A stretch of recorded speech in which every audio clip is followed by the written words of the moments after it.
Ya está. Ya está, perfecto, gracias. Bien, decíamos que en estas unidades de calor hablamos de la kilocaloría-caloría que han sido puestas, han sido medidas para el agua. Así, para el agua. Entonces, si nos referimos a kilocaloría, ¿qué es una kilocaloría? Una kilocaloría es la energía necesaria para elevar en 1 grado centígrado la temperatura de 1 kilogramo de agua. Entonces, lo podríamos evidenciar de la siguiente manera. Podríamos decir, en un recipiente vamos a poner exactamente 1 kilogramo de agua. Este recipiente lo vamos a poner sobre una fuente de calor, una cocina prendida. Ponemos el termómetro en el interior del agua. Leemos 17 grados Celsius. Prendemos la cocina.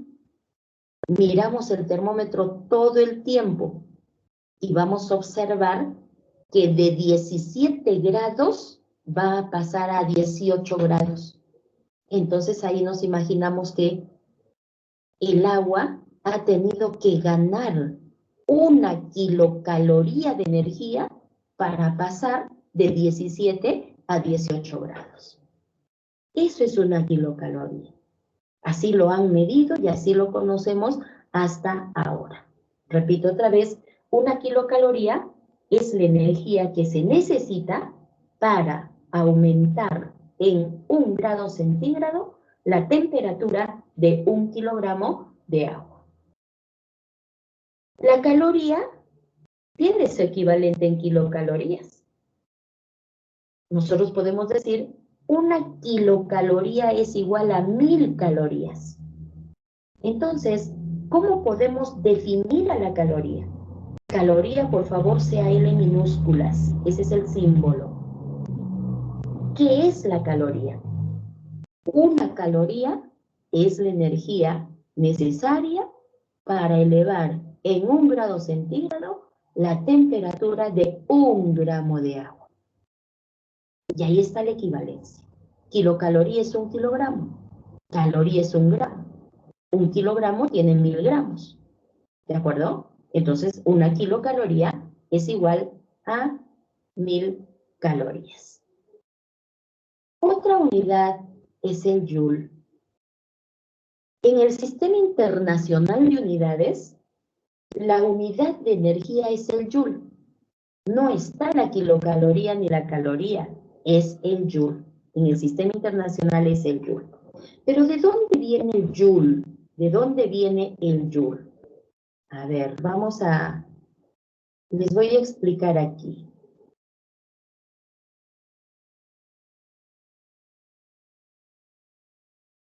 ¿Estamos observando el Word? Sí, doctora. Perfecto. Entonces, a este joule, que es la unidad de energía en el Sistema Internacional, se le conoce como equivalente mecánico del calor. Equivalente mecánico del calor. Cuando nosotros decimos equivalente mecánico, nos referimos a un trabajo mecánico. Un trabajo mecánico es cuando, por ejemplo, funciona un motor. El motor de un carro es un trabajo mecánico. Un trabajo mecánico es cuando hacemos contracciones musculares. Nuestras contracciones musculares es un trabajo mecánico. Entonces, cuando nos dice equivalente mecánico del calor, ¿qué quiere decir? Que ahí va a haber una igualdad. Por eso es equivalente. Va a haber una equivalencia, una igualdad. ¿Entre quiénes? Entre el trabajo mecánico y el calor. Eso quiere decir que para poder hacer una contracción muscular necesitas consumir energía. Pero, ¿qué magnitud de trabajo haces y cuánta energía necesitas? Esa es la equivalencia. Y entonces, en esa equivalencia, nosotros decimos una kilocaloría va a servir para hacer 4186 joules de trabajo. Miren ustedes, con 1 kilocaloría puedes hacer 4.186 joules de trabajo. Y les cuento que eso es bastante trabajo. Bastante trabajo. A ver, pruébenlo, pruébenlo. Van a hacer lo siguiente. En una grada, en un escalón de la grada, van a subir un pie, subir el otro pie, bajar el pie y bajar el otro pie. Subir un pie, subir el otro pie, bajar el primer pie, bajar el segundo pie. ¿De acuerdo? Solo 1 minuto. Y lo más rápido que puedan. ¿De acuerdo? Hagan esa práctica. Solo 1 minutito, nada más, 1 minutito de ejercicio. Lo más rápido que puedan. Suben un pie, suben el otro pie, bajan el primer pie, bajan el siguiente pie. En ese tiempo, en el mejor de los casos, están haciendo un trabajo equivalente a 1.200, 1.300 joules. Pruébenlo, hagan para que conozcan ese valor. Cuando nosotros decimos 1 metro, rapidito nos imaginamos más o menos qué espacio es, ¿verdad? Pero si yo les digo 4.186 joules, no se imaginan cuánto trabajo es. Pero si hacen este ejercicio que les estoy diciendo, ya van a tener idea. 1 solo minuto, lo más rápido que puedan. En el mejor de los casos, llegan a ser 1.200, 1.300 joules de trabajo. Miren, ni siquiera consumimos 1 kilocaloría con ese trabajo. Entonces, este es un tema que en el momento está relacionado con las dietas, ¿no? Está relacionado con este problema mundial, con esta otra epidemia que tenemos, que es el sobrepeso. Entonces decimos, ¿cuántas kilocalorías necesita la persona por día? Entre 2.500 y 3.000 kilocalorías. Por día. Se supone desayuno, almuerzo y cena. Pero yo solo les pongo un ejemplo. Y nos gusta, ¿no? Nos gusta comer así. Un pan. Un pan, aproximadamente 150 kilocalorías. Si al pan le ponemos 2 salchichas, las salchichas, 200 cada una. Las dos, 400, más el pan, 550. Solamente en eso. Y si consumen leche, consumen té con azúcar, y si se consumen un segundo pan, y otra vez un segundo pan con salchichas, ¿qué nos queda para el almuerzo? ¿Y qué nos queda para la cena? Una cucharadita de azúcar está aproximadamente alrededor de 30 a 35 kilocalorías. Si consumen 2 o 3, ¿sí? Una aceituna, 30 kilocalorías. En el pan va una sola aceituna. Entonces, rápido se suman las kilocalorías. Pero se supone que ese alimento que hemos incorporado al organismo sirve para efectuar el trabajo mecánico. Sirve para que caminemos, hagamos nuestros movimientos, nos desplacemos, etc. Sirve para el mecanismo de la respiración. Se hace trabajo respiratorio para la función del corazón, para la formación de la orina, etc. Para todas las funciones que cumplimos en el organismo. Pero siempre va a haber un excedente. Ese excedente se supone que lo debemos convertir en trabajo. Debemos hacer ejercicio. La Organización Mundial de la Salud dice, siquiera media hora de ejercicio 3 veces por semana. Lo correcto, lo ideal es 1 hora diaria. Y así mantendremos todas nuestras funciones normales y el peso ideal también. ¿De acuerdo? A eso se refiere. Pero ¿de dónde el sistema internacional sacó este joule? ¿De dónde sacó esa unidad que se llama joule? De la fórmula de trabajo. ¿Quién me dice, quién se acuerda de la fórmula de trabajo? ¿Trabajo es igual a qué?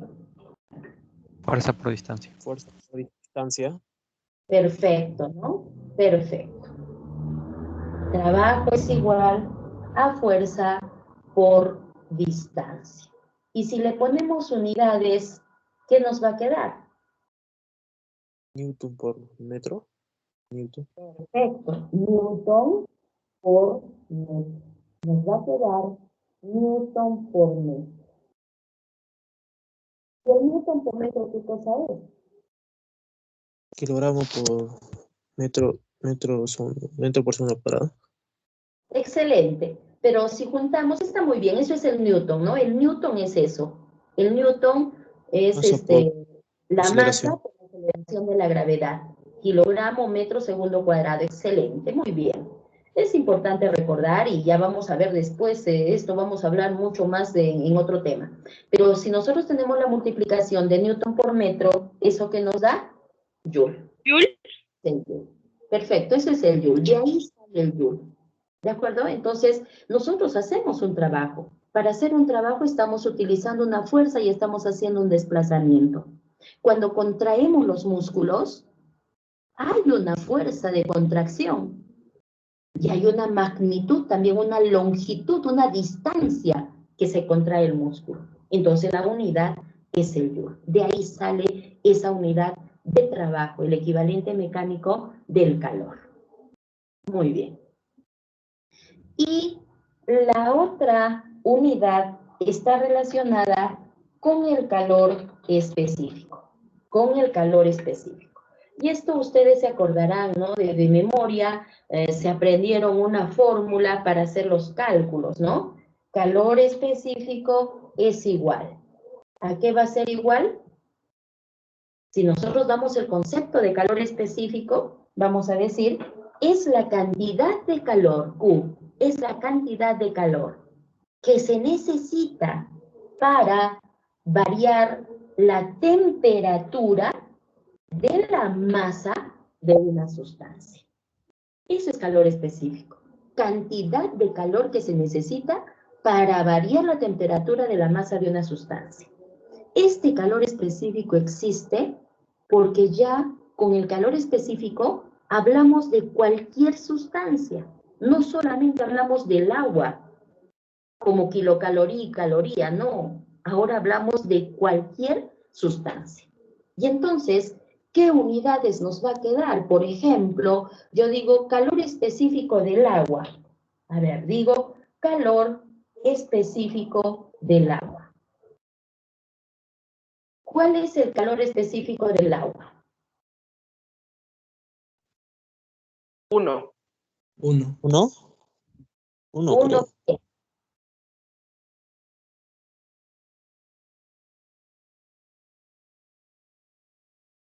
¿Uno qué? Calor específico del agua, perfecto, es 1. Pero desde ahora, acostúmbrense a hablar con unidades. Los médicos necesitan medir. Si los médicos no miden, no pueden diagnosticar. ¿De acuerdo? Entonces necesitamos que todo esté completito. No se pueden equivocar. Acostúmbrense a poner los valores con sus respectivas unidades. Entonces aquí será 1 kilocaloría, por ejemplo, ¿no? 1 kilocaloría. Y en el denominador yo puedo poner grado centígrado para la temperatura y para la masa, kilogramo. ¿De acuerdo? Este es el calor específico del agua. Ya nosotros hemos explicado en otro momento que cuando hacemos una división, el resultado que nos queda es del numerador. Cuando hacemos una división, siempre el denominador se hace 1. ¿De acuerdo? Bueno, en este caso pues ha coincidido y el numerador también nos ha salido 1. Entonces aquí debemos entender que en el denominador, aquí en el denominador, delante de grados Celsius tenemos 1 y delante de kilogramo también tenemos 1. Debemos entender eso. Ya no se pone porque se supone que sabemos que es así. Y cuando hemos hecho la división, el numerador es el que tiene el valor. Entonces, ¿cómo interpretamos este calor específico del agua? Decimos, para que 1 kilogramo de agua, porque aquí hay uno, para que 1 kilogramo de agua aumente 1 grado centígrado, necesita 1 kilocaloría. Necesita 1 kilocaloría. ¿De acuerdo? Otro valor. Los seres humanos también tenemos nuestro calor específico. El calor específico del ser humano es 0,83 kilocalorías dividido grados Celsius kilogramo. Entonces, ¿cómo interpretamos este valor? Diremos, para que 1 kilogramo del cuerpo humano aumente 1 grado centígrado de temperatura, necesita 0,83 kilocalorías de energía. Eso es el calor específico. Ahora, el calor específico del agua para nosotros es vital. Es vital. Nuestro organismo tiene elevado porcentaje de agua. ¿Cuánto de agua aproximadamente? 60%. Entre 60 y 70% de agua. Este calor específico del agua es importante como un medio termorregulador para que el ser humano regule su temperatura. Y vamos avanzando algo. Si ustedes hacen ejercicio físico intenso, comienzan a transpirar, comienza a salir agua de nuestro organismo. Ese mecanismo es sumamente importante para evitar que con el ejercicio físico nuestra temperatura central aumente. Hay mecanismos termorreguladores. Esas son las unidades de calor que debemos tener presente. Bien. Bueno, aquí está la equivalencia de 1 caloría, ¿no? Recuerden que la coma no se utiliza para miles. Yo no puedo decir aquí 4.186. Recuerden que la coma es para expresar decimales. ¿De acuerdo? La norma del Sistema Internacional de Unidades lo establece así. Entonces, 1 caloría es igual a 4,186 joule. 1 kilocaloría, 4.186 joule. Bien. Ya hemos hablado del calor específico, ya está claro. Aquí, a ver, pregunto. Y en el examen yo les puedo poner así, ¿no? Pregunto a Yarisa Infantes. Sí, doctora. Yarisa, interpreta el valor de calor específico del hueso.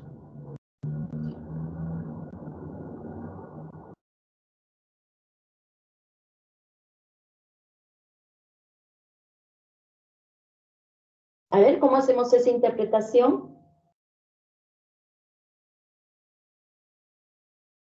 Yarisa, ¿me escuchas?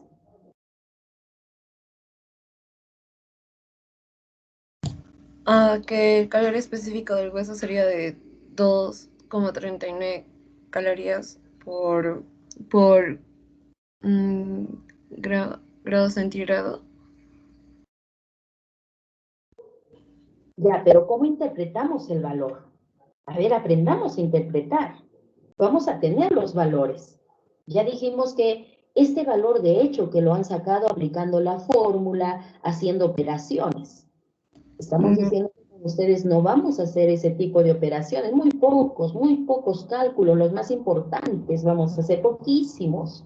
Pero lo que sí tenemos que saber es interpretar. Entonces yo te digo, ¿qué significa que el calor específico del hueso sea 2,39 calorías dividido grado Celsius? Y es más, te puedo decir, y compara el hueso, el calor específico del hueso con el calor específico de la grasa. compara. ¿Qué significa eso? Eso tenemos que saber. Eso les interesa a los médicos para poder tomar una decisión, ¿sí? Para poder saber qué está sucediendo en su paciente. A ver, Adara Reategui. Sí, doctora. Adara. ¿Cuál es el del hueso? El del hueso. A ver, interpreta el valor específico del hueso. Ya sería para que 1 gramo de hueso varíe en 1 grado centígrado su temperatura, se necesita 2,39 calorías. Excelente. Excelente, muy bien. Esa es la interpretación que necesitamos. Entonces, miren ustedes, ¿no? Tenemos la información en una tabla. Lo primero que tenemos que observar es en qué unidades está. Por eso es que les estoy diciendo, hay que acostumbrarse a utilizar las unidades asociadas al valor. Ya saben que yo, aquí al lado, yo no puedo poner otra vez 2,39 calorías, grado Celsius, no. Porque en la construcción de la tabla, sabemos que este es un encabezamiento y que estas unidades es válido para toda la columna. Excelente, ¿no? Entonces, si el hueso tiene este valor, diremos, pues, ¿no? Para que 1 gramo de hueso eleve en 1 grado centígrado su temperatura, le tenemos que dar 2,39 calorías. ¿De acuerdo? Muy bien. Y si yo les pido la comparación, a ver, Ingrid Soto.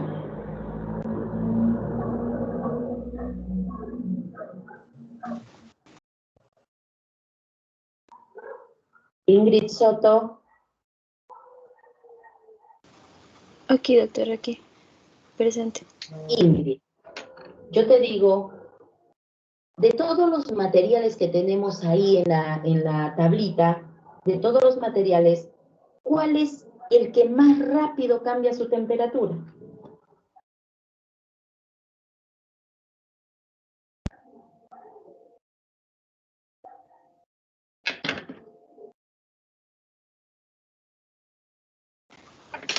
El agua, doctora. ¿Por qué? Excelente, está muy bien. ¿Por qué?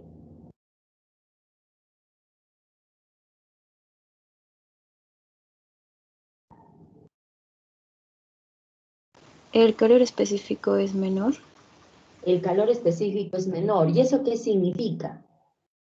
Que de estos ejemplos que tenemos, más rápido, pues en menor tiempo, se ganará 1 caloría que 3,94. Para ganar 3,94 calorías necesitaré más tiempo, ¿verdad? Entonces, esa comparación también la tenemos que hacer en base a los valores que tienen los diferentes materiales. Cada material tiene su propio valor de calor específico. Los materiales no son iguales. Es muy diferente hablar de grasa, que hablar de sangre, que hablar de músculo, que hablar de piel. Es muy diferente. Cada material tiene su propio calor específico. Muy bien. Ahora hablamos de la termorregulación.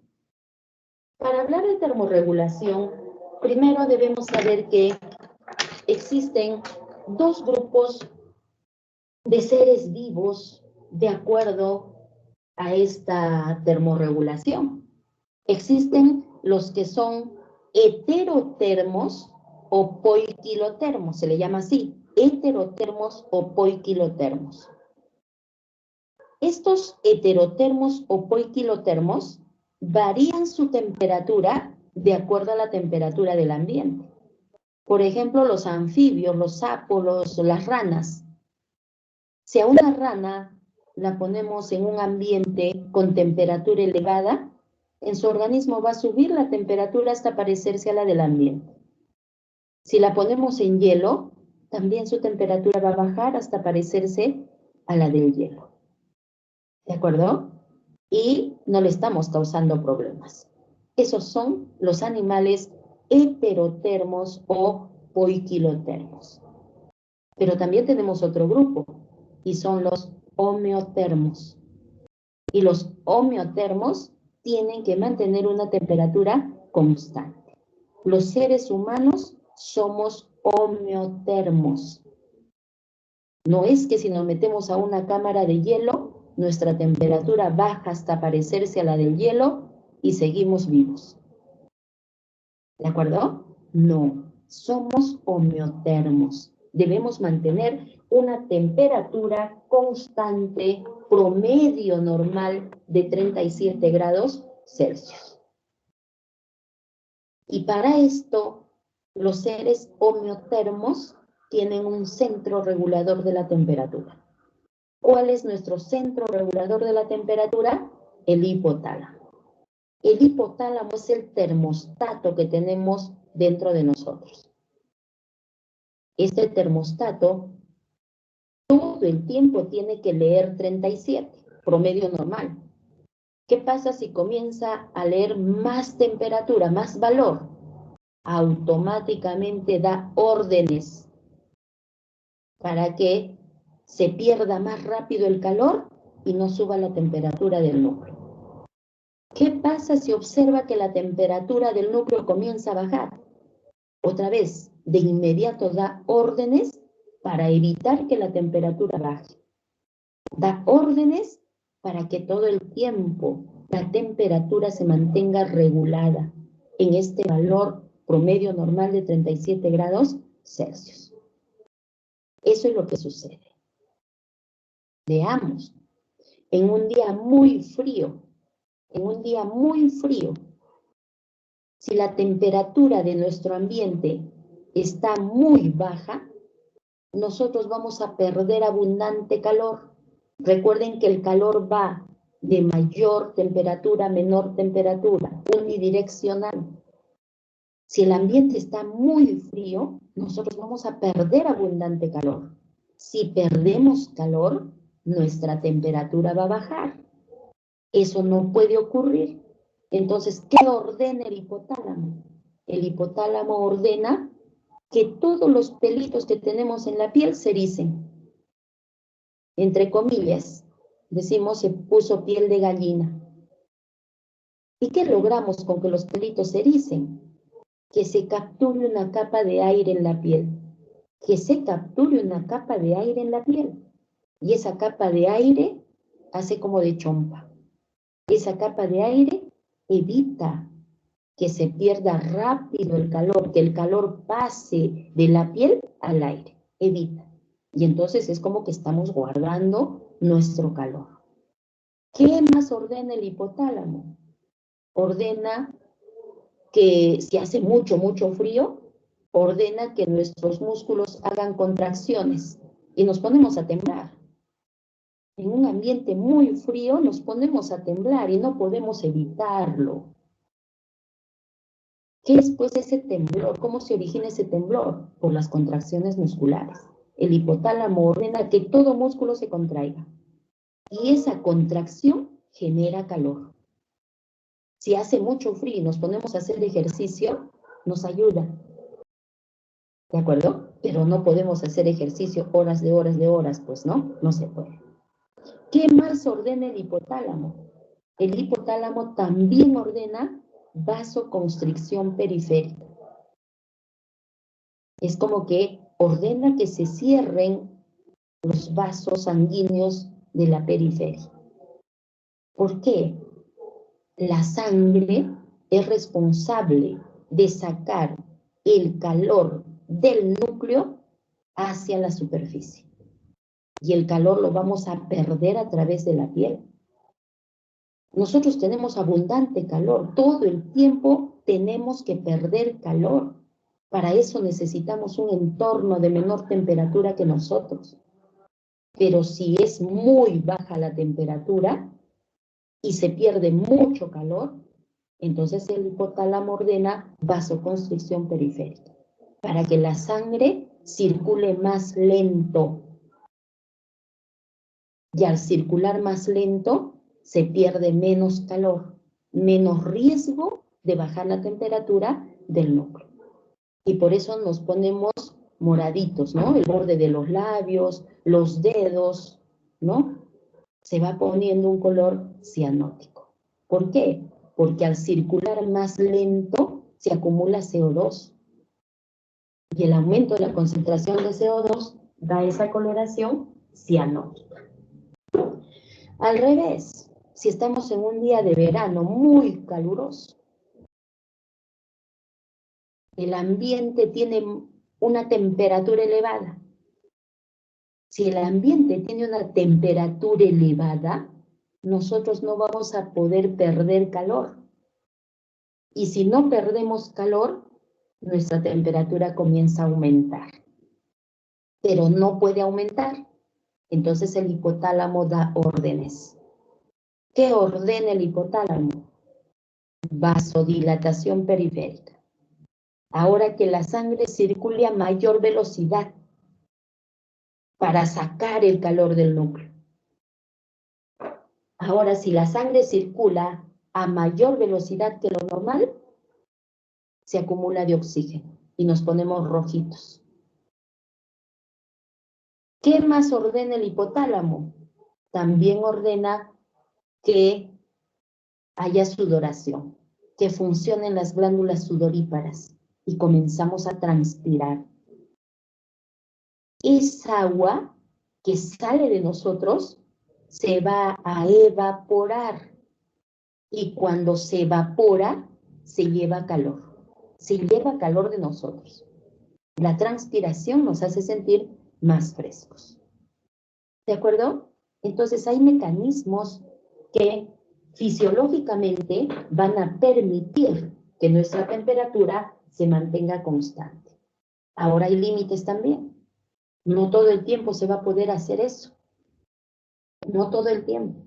Entonces, si la persona está en un lugar donde la temperatura es muy baja, el primer momento podrá termorregular. Nos da tiempo para poder salir de ese extremo. Pero si te sigues quedando en ese lugar, sobreviene la muerte, porque ya no se va a poder termorregular, ¿no? Ya se entra en condiciones de hipotermia. Y lo mismo en el otro extremo, condiciones de hipertermia, que ya es peligroso. Muy bien. Entonces, ¿cómo el organismo hace para mantener una temperatura constante? ¿Cómo va a termorregular? Hay dos mecanismos en el organismo, termogénesis y termólisis. Debe haber un equilibrio entre termogénesis y termólisis para mantener una temperatura constante en condiciones normales. Si decimos termogénesis, su nombre lo dice, termogénesis. Es producción de calor, generación de calor. Termogénesis es producción. Por termogénesis aumenta el calor en nuestro organismo. Si aumenta el calor en nuestro organismo, lógicamente que aumenta la temperatura. Aumenta la energía cinética, aumenta la temperatura. Si decimos termólisis, lisis es destrucción. Termólisis, pérdida de calor. Termólisis es pérdida de calor. Nuestro organismo tiene que perder calor. Por termólisis sale calor de nuestro organismo. Como consecuencia, la temperatura baja. Si solo hay termólisis, nuestra temperatura va a bajar. ¿De acuerdo? En un lugar muy frío, la termólisis aumenta muchísimo. Se va a dar solo termólisis. Y entonces ese es el riesgo, nuestra temperatura baja. Para mantener la temperatura constante, necesitamos el equilibrio entre termogénesis y termólisis. ¿Cómo nuestro organismo gana calor? ¿Cuáles son las formas por las que nuestro organismo gana calor? ¿Cuáles son las formas de termogénesis? Metabolismo de los alimentos y contracciones musculares. Cuando decimos que hay una contracción muscular, hay fricción en el interior de las células, entre actina, miosina, entre una célula y otra célula, y eso es lo que genera calor. Miren ustedes, la contracción muscular es una generación rápida de calor. Por eso es que Si está un día muy frío y nosotros no estamos adecuadamente abrigados, nos ponemos a temblar. Ese es el mecanismo inmediato de salvarnos de una hipotermia. Nos da el tiempo para que nos pongamos en un mejor lugar. Y si no podemos, ya viene el riesgo. Y cuando decimos metabolismo de los alimentos, esa es una forma lenta. Es una forma lenta de ganar calor. Porque si decimos metabolismo de los alimentos, ustedes ya seguramente han estudiado bioquímica, saben que el alimento tiene que pasar por las vías metabólicas para poder generar calor. Es una forma lenta. Las contracciones musculares, una forma rápida. Entonces, ¿cómo es que el organismo gana calor? Por termogénesis. ¿Cuáles son las formas de termogénesis? Metabolismo de los alimentos y contracciones musculares. Metabolismo de los alimentos es una forma lenta de ganar calor. Contracciones musculares es una forma rápida de ganar calor. Y cuando hablamos de termólisis, decimos en la pérdida de calor. También existen formas de termólisis. ¿Cuáles son las formas de termólisis? Conducción, convección, radiación, evaporación. Vamos a hablar de cada una de ellas. Aquí es importante mencionarles lo siguiente. Miren, es importante mencionarles lo siguiente. Miren, quien nos ha creado, ¿no? El arquitecto de nuestro organismo, quien nos ha diseñado, miren todo lo que ha hecho. Aquí estamos viendo una partecita nada más.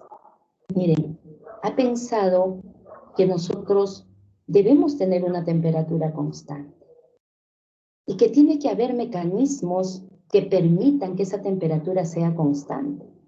Hay termogénesis, hay termólisis. Pero también ha pensado que si el organismo está en una temperatura baja, extrema, de manera rápida debe ganar calor. Y nos ha puesto el mecanismo de contracción muscular. Que si lo vemos desde el punto de vista bioquímico, es una maravilla explicar ese mecanismo. ¿Cómo lo ha diseñado? A ese nivel, a nivel molecular, a nivel tan pequeño, en el interior de una célula, pensar cómo es que la actina se tiene que desplazar sobre la miosina. Y para que se desplace la actina tiene que consumir ATP, necesita calcio. ¿Cómo es que ha diseñado todo eso? Es una maravilla. Es una maravilla entender la bioquímica, la función, el equilibrio que debe haber en la función. ¿De acuerdo? Siempre pensemos en eso. Creo que en todas las religiones nosotros le llamamos Dios, ¿no? En cada religión con su propio nombre, pero es un ser superior, que de hecho tiene que ser superior para que cree todo esto. Y también cómo ha creado todas esas reacciones, ¿no? Para que funcionen todas esas reacciones, todas esas vías metabólicas, para que se genere el calor que necesita nuestro organismo. Y también cómo existen esas formas de termólisis, cómo se tienen que dar. ¿Sí? Es una maravilla. Yo en toda la asignatura siempre les voy a decir, miren quién nos ha creado, cómo ha pensado en todo esto, ¿no? Cómo es que ha pensado en todo eso. Bien, ahora vamos a hablar de esta termogénesis, de esta primera parte que se refiere al metabolismo de los alimentos, ¿no? Que se refiere al metabolismo de los alimentos. Y ahí hablamos, desde el punto de vista físico, hablamos de la termodinámica. Termodinámica. Termo referido a temperatura, calor, dinámica referido a movimiento. Entonces, la termodinámica es toda una ciencia. Es toda una ciencia. Existen libros enteros que nos hablan de termodinámica. Libros enteros. Y ustedes pueden decir, ¿y yo qué tengo que ver eso? Yo voy a ser médico. Perfecto, vas a ser médico, pero los seres humanos somos parte de este mundo físico también. Y los seres humanos somos seres termodinámicos. Eso es lo que vamos a explicar ahora. ¿Qué es la termodinámica? Es la ciencia que estudia las transformaciones de energía y también la transferencia de materia y o energía entre dos sistemas. Entendamos eso. Si decimos que estudia las transformaciones de energía, ¿qué significa transformar energía? Pongamos un ejemplo sencillo. Tenemos en los tomacorrientes, tenemos energía eléctrica. Esa energía eléctrica, si nosotros enchufamos una lámpara, esa energía eléctrica en el foco de la lámpara se convierte en energía luminosa. Eso es una transformación de energía. La energía eléctrica se transforma en energía luminosa. Si hablamos de una plancha, de una cocina eléctrica, la energía eléctrica se transforma en calor. Si hablamos de un motor, la energía eléctrica se transforma en trabajo mecánico. Hay transformaciones de energía. También en una terma solar, ¿sí? En un panel solar, también hay transformación de energía. Se puede transformar la energía del sol en energía eléctrica. Y luego esa energía eléctrica en luz, y etcétera. Eso observamos en nuestro mundo físico. Pero los seres humanos transformamos energía, sí. Nuestro organismo sí transforma energía. ¿Qué transforma? La energía química de los alimentos la transforma en calor. La energía química de los alimentos la transforma en energía mecánica, en las contracciones musculares. El sonido es una energía mecánica. El sonido es mecánico. En nuestros aparatos auditivos se transforma en energía eléctrica, en un impulso nervioso. Eso es energía eléctrica. La luz en nuestros ojos también se transforma en energía eléctrica. Entonces somos expertos en transformar energía. Los seres humanos transformamos energía. Somos seres termodinámicos. Pero también tenemos que transferir materia o energía para ser seres termodinámicos. Transferir. Entonces, hay transferencia de materia y o energía entre nosotros y nuestro ambiente, porque necesitamos estar relacionados con otra cosa para transferir. No podemos hablar solo del ser humano para hablar de transferencia, ¿no? Entonces, este ser humano transfiere materia, energía con su ambiente, sí. Del ambiente nosotros recogemos los alimentos que ingresan a nuestro organismo. Los metabolizamos y también devolvemos materia. El alimento que comemos es materia. Pero después del metabolismo, devolvemos materia al ambiente. ¿Qué le devolvemos al ambiente? CO2. El ambiente nos da oxígeno, nosotros le devolvemos CO2. Devolvemos el ambiente, nos da los alimentos en perfectas condiciones y nosotros le devolvemos orina, le devolvemos heces fecales. Eso es materia. El ambiente nos da energía a través de los alimentos y nosotros le devolvemos calor al ambiente. Miren ustedes, ya todo el mundo sabe del calentamiento global. Cada uno de nosotros somos contaminantes térmicos. Todo el tiempo estamos dando calor al ambiente. Todo el tiempo. Somos contaminantes térmicos.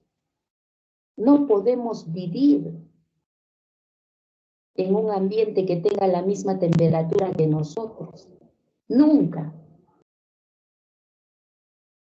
Necesitamos siempre transferir calor, perder calor al ambiente. Somos contaminantes térmicos.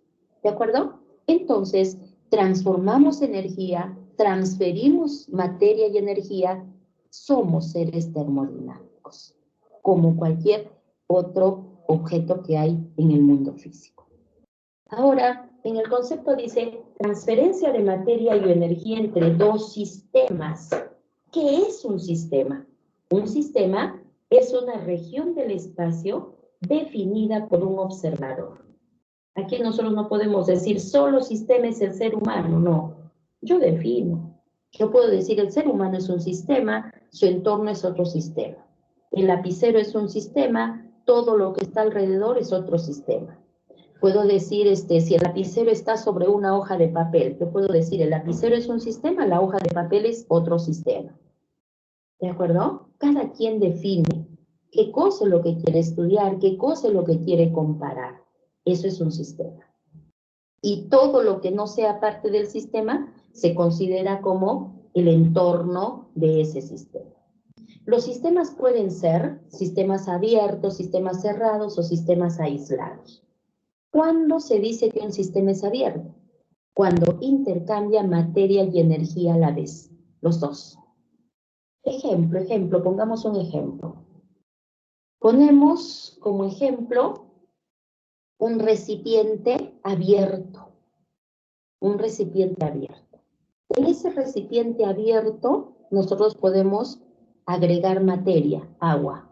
El agua es materia. ¿De acuerdo? En el recipiente ponemos agua. Y este recipiente abierto lo ponemos sobre una cocina prendida.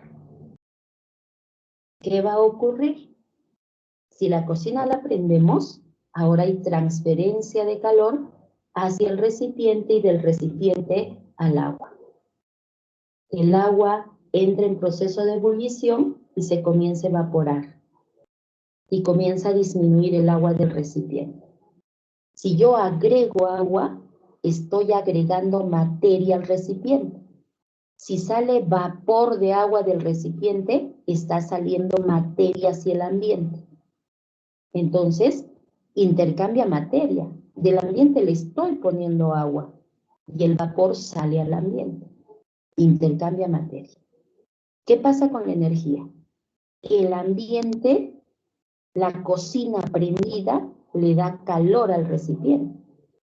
Y si nosotros tocamos la pared del recipiente, nos vamos a quemar. Eso quiere decir que el recipiente está devolviendo calor al ambiente. Es un sistema abierto.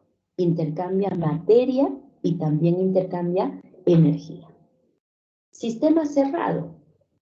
Un sistema es cerrado si solo intercambia energía. Ejemplo, una olla a presión. Imaginemos la olla a presión sin válvula, ¿de acuerdo? Sin válvula, nada, así completamente cerrada. Y cerramos la olla con agua dentro. Y otra vez esa olla la ponemos sobre la cocina. ¿Qué va a suceder? ¿Puedo agregar agua a la olla? No, porque está cerrada. ¿Puede salir vapor de agua de la olla? Tampoco, porque está cerrada. Entonces no hay intercambio de materia. Pero sí hay intercambio de energía, porque la olla recibe calor. De hecho, que en el interior de la olla el agua está hirviendo. ¿De acuerdo? Toco la pared de la olla y está caliente. Quiere decir que por la pared de la olla está pasando calor hacia el ambiente. Entonces, recibe calor y da calor. Recibe energía y da energía. Solo energía. Eso es un sistema cerrado. Un sistema aislado. Un sistema es aislado cuando no hay ningún tipo de intercambio, ni de agua ni de energía. Pongamos como ejemplo el termo. Termo que tienen en casa. En el interior del termo ponen agua hirviendo y cierran el termo. Si el termo está cerrado, ¿pueden agregar más agua? No. Si el termo está cerrado, ¿va a salir vapor de agua? Tampoco. No hay intercambio de materia. El termo no está sobre una cocina, no gana calor. Si nosotros tocamos la pared del termo, tampoco nos vamos a quemar. Tampoco hay intercambio de energía. Ese es un sistema aislado. ¿De acuerdo? Ese es un sistema aislado. Entonces ahora hablemos de nosotros. Los seres humanos, ¿qué clase de sistemas somos? ¿Somos sistemas abiertos, cerrado, aislado? ¿Qué sistemas somos? A ver, ¿alguien me dice?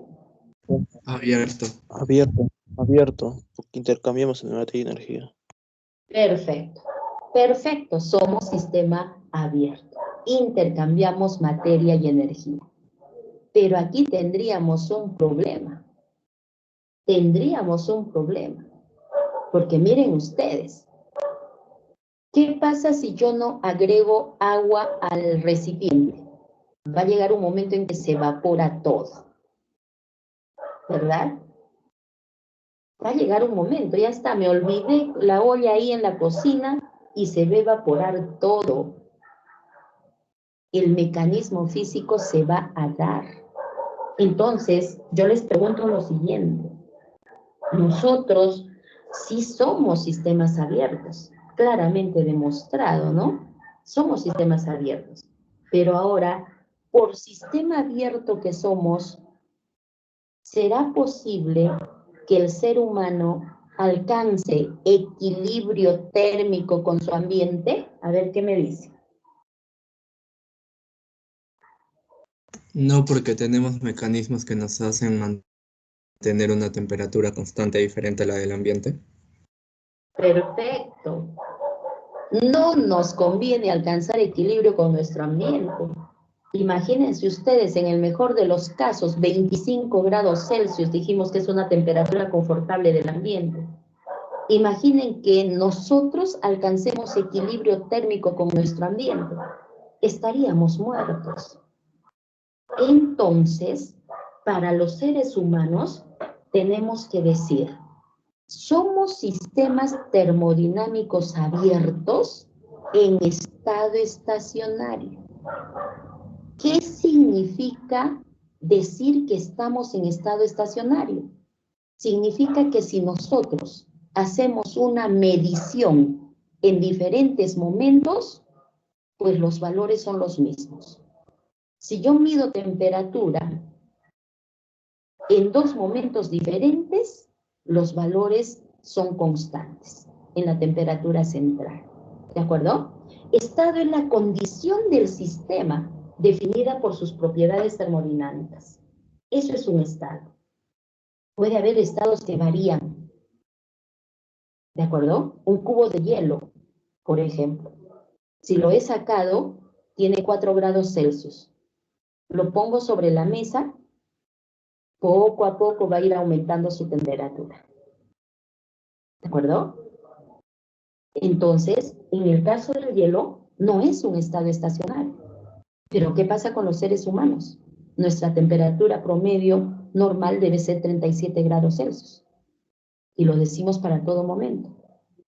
Baja décimas, sube décimas, pero más no. Entonces nos mantenemos en estado estacionario. Pero para mantenernos en ese estado estacionario, a nuestro organismo le cuesta. Le cuesta. Imagínense ustedes, evitar que baje o evitar que suba la temperatura, el hipotálamo tiene que dar órdenes. Para que se ericen los pelitos en un día muy frío, tiene que haber contracción muscular y se gasta energía. Nos cuesta.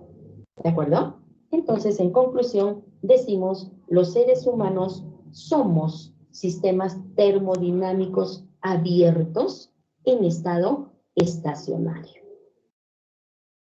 Muy bien.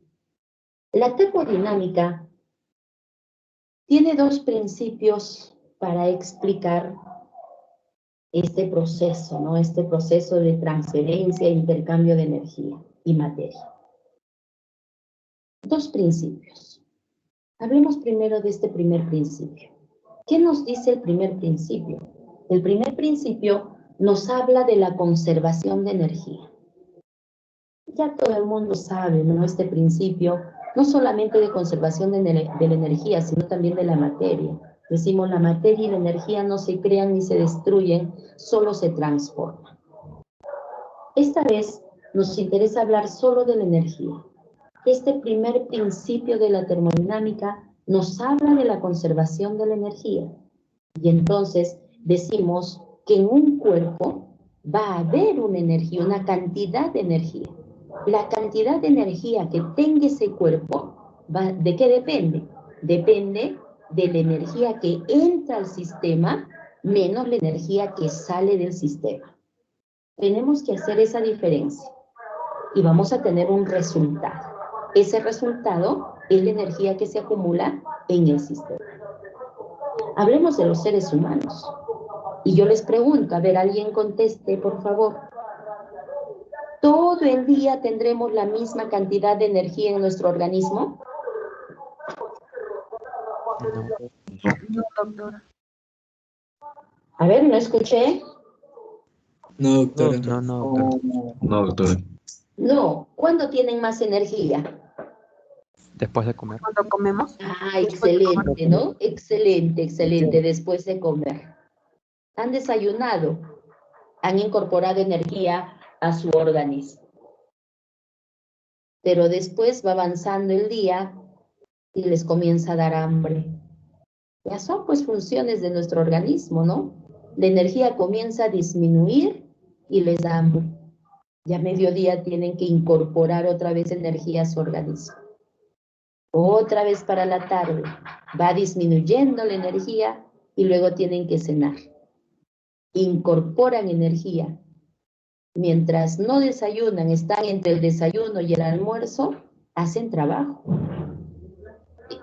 Está saliendo energía de su sistema.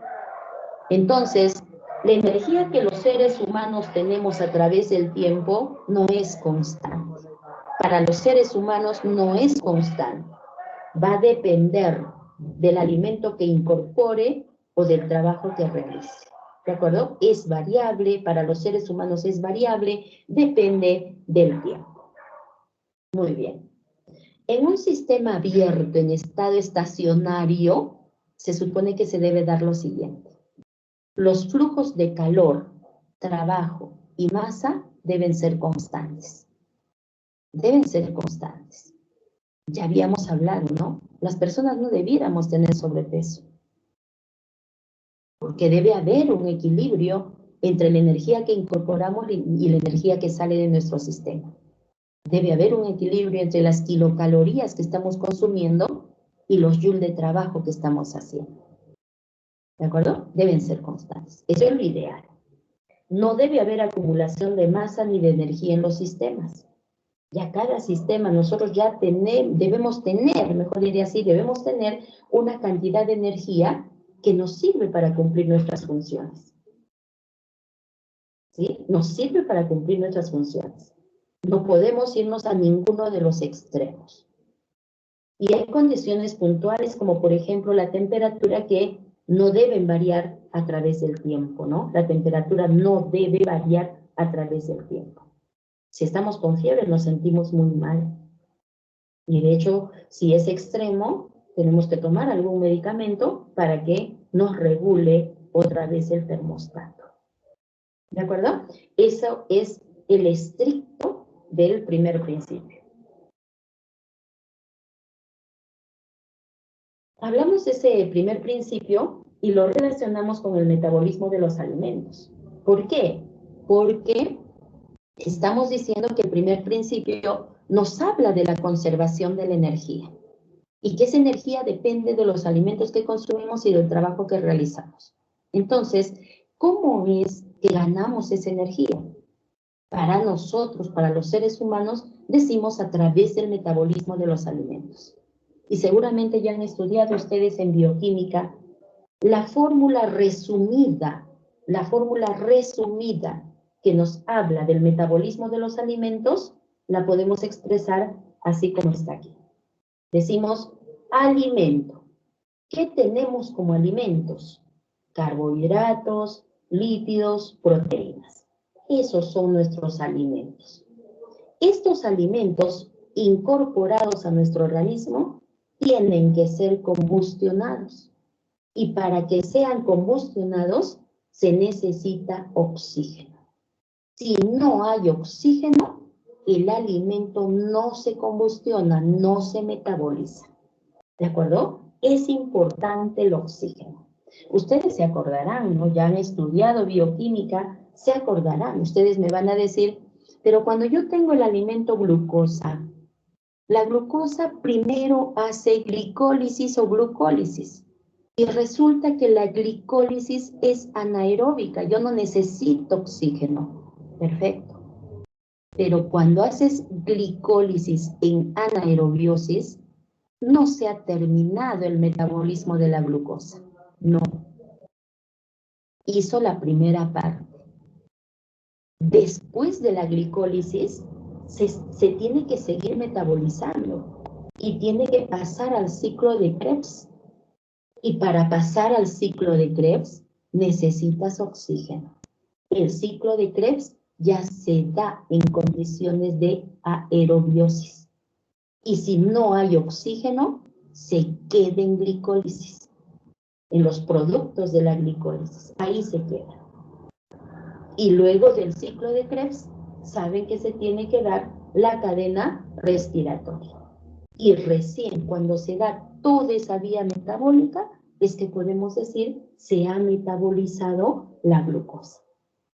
Igual existe la vía metabólica para las proteínas, igual existe la vía metabólica para los lípidos. Entonces, sin oxígeno no hay metabolismo, tampoco combustión. Metabolismo, combustión es lo mismo. Es lo que sucedería, ¿no? Ya todo el mundo sabe también esto. Si nosotros prendemos una vela y le ponemos un vaso invertido, ¿hasta cuándo va a estar prendida la vela? Hasta cuando tengo oxígeno. Hasta cuando tenga oxígeno. Perfecto. Cuando se apague la vela, vamos a decir se acabó el oxígeno en el interior de ese vaso. ¿De acuerdo? Muy bien. Cuando el alimento se combustiona, se metaboliza en presencia de oxígeno, ¿qué tenemos como resultado? ¿Qué tenemos como productos? Dióxido de carbono, CO2. Se va a formar CO2. Y precisamente ahí viene pues este mecanismo de la respiración tan importante. Ingresa oxígeno y sale CO2. ¿De acuerdo? Hay respiración externa y respiración a nivel de las células, a nivel de los tejidos. ¿Qué más tenemos como producto del metabolismo? Agua y, lo que es más importante, calor, energía. Esa es la ecuación resumida del metabolismo de los alimentos. Vamos a ejemplificar, porque a partir de esta ecuación, nosotros podemos hacer cálculos. Cálculo del cociente respiratorio. Cálculo del valor calórico del oxígeno. Cálculo del valor calórico por unidad de masa. 3 cálculos importantes que están relacionados con esta cantidad de calor que los alimentos nos van a dejar en el organismo para cumplir diferentes funciones. A ver aquí. Les voy a compartir otra vez el Word. Entonces, si nosotros hablamos del metabolismo de los alimentos, vamos a hablar de un ejemplo muy claro, ¿de acuerdo? Vamos a hablar del alimento glucosa. Del alimento glucosa, que ya saben, pues es parte de los carbohidratos, ¿no? Ese es un monosacárido. A ver, si decimos glucosa, vamos a tener C6H12O6. O6. Es el alimento glucosa. Necesitamos oxígeno para que se pueda metabolizar. Y como resultado de ese metabolismo, vamos a obtener CO2, también vamos a obtener agua,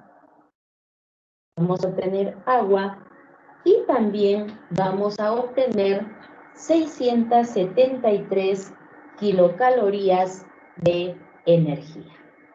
¿De acuerdo? Esta es la ecuación que nos permite hablar del metabolismo de la glucosa. Siempre que tengamos una ecuación química, lo primero que tenemos que hacer es verificar si está balanceada. Nosotros tenemos que balancear. Lo que está antes del igual debe ser igual, valga la redundancia, a lo que está después. Yo debo tener el mismo número de átomos. Si aquí yo tengo 6 carbonos, después del igual también debo tener 6 carbonos. Si aquí tengo 12, aquí también 12. Tengo que balancear. Hacer por tanteo ese balanceo es sencillo, ¿no? Si yo tengo 6 carbonos, aquí tengo 1. Aquí adelante le pongo 6 y ya está. 6 carbonos, 6 por 1, 6. Vamos balanceando. Hidrógeno tengo 2. Oxígeno tengo 6.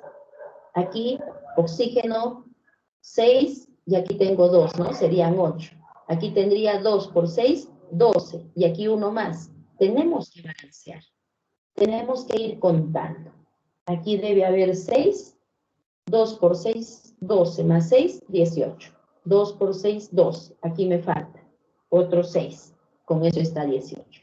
Los hidrógenos. 2 por 6, 12. Y aquí también 12 hidrógenos. Entonces, hemos puesto estos coeficientes y esos coeficientes nos permiten balancear la ecuación. Por tanteo, balanceamos, tenemos que contar que el mismo número de átomos esté antes y después del igual. Una vez que la ecuación está balanceada, es que recién podemos hacer los cálculos. ¿De acuerdo? Recién podemos hacer los cálculos. Un primer cálculo es el cociente respiratorio. El cociente respiratorio. Nos dice cociente respiratorio, respiración. ¿Qué cosa es la respiración? Ingreso de oxígeno y salida de CO2. Entonces, este cociente respiratorio tiene que ver con estos gases, oxígeno y CO2. El cociente respiratorio lo podemos calcular con una fórmula muy simple. Cociente respiratorio va a ser igual al volumen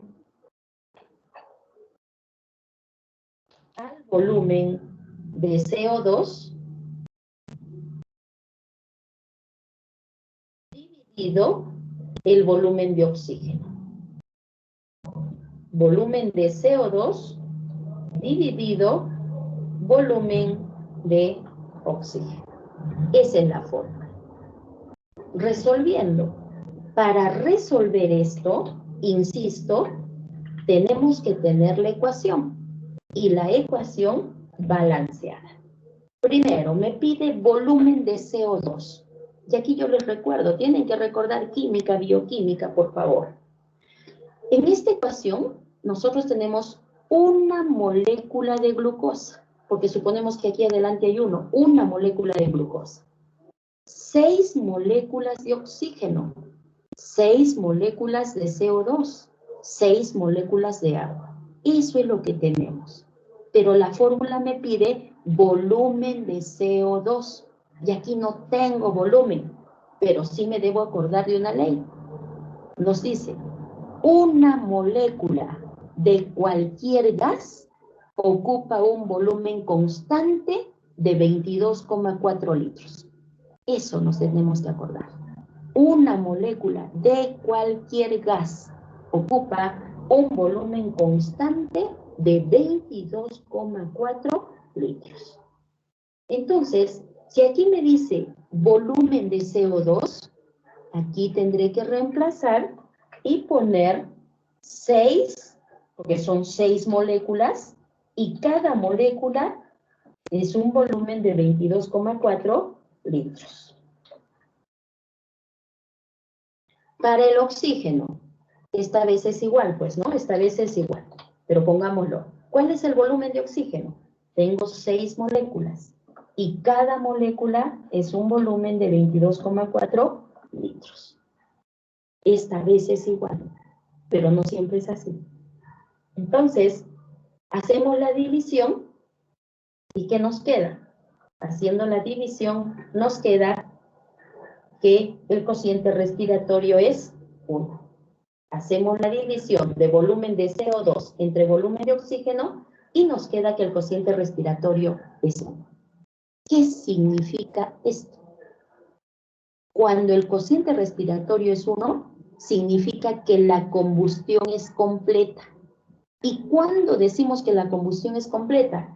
Es completa cuando tenemos como residuo esto. Cuando solo nos queda como residuo CO2, agua y energía. Esa es combustión completa. ¿Qué más significa que el cociente respiratorio sea 1? Que el volumen de oxígeno es igual al volumen de CO2. Y ojo, ya para terminar nuestra clase. Esto solo ocurre con la glucosa. Solo ocurre con la glucosa. Para proteínas y lípidos, el cociente respiratorio es menor que 1. Esto hay que tenerlo presente. El cociente respiratorio de proteínas y lípidos es menor a 1. ¿Eso qué significa? Que en proteínas y lípidos la combustión es incompleta. Por metabolismo de proteínas y lípidos no se obtiene solo CO2, agua y energía. Hay residuos. Cuando se metaboliza proteínas queda la urea. No se metaboliza todo. Por eso se dice que la combustión es incompleta. Y miren algo más. Si el cociente respiratorio es menor, aquí por la fórmula ustedes pueden sacar, si el cociente respiratorio es menor a 1, quiere decir que el volumen de CO2 también es menor y el volumen de oxígeno es mayor. Entonces, en el metabolismo de proteínas y lípidos, el volumen de CO2 es menor que el volumen de oxígeno. Recuerden, relación directa, numerador con numerador, relación inversa, numerador-denominador. Entonces, una vez más, en el metabolismo de proteínas y lípidos, el cociente respiratorio es menor a 1. La combustión es incompleta y el volumen de oxígeno es mayor que el volumen de CO2. Muy bien, ahí nos quedaremos. Repasen, por favor. Repasen lo que vamos trabajando. No dejen que se acumule el material. Cuídense bastante. Nos vemos ¿cuándo? Nos vemos el día miércoles, ¿no? La próxima semana. Hasta el miércoles. Cuídense, por favor. Hasta luego. Hasta luego. Más semana, doctora.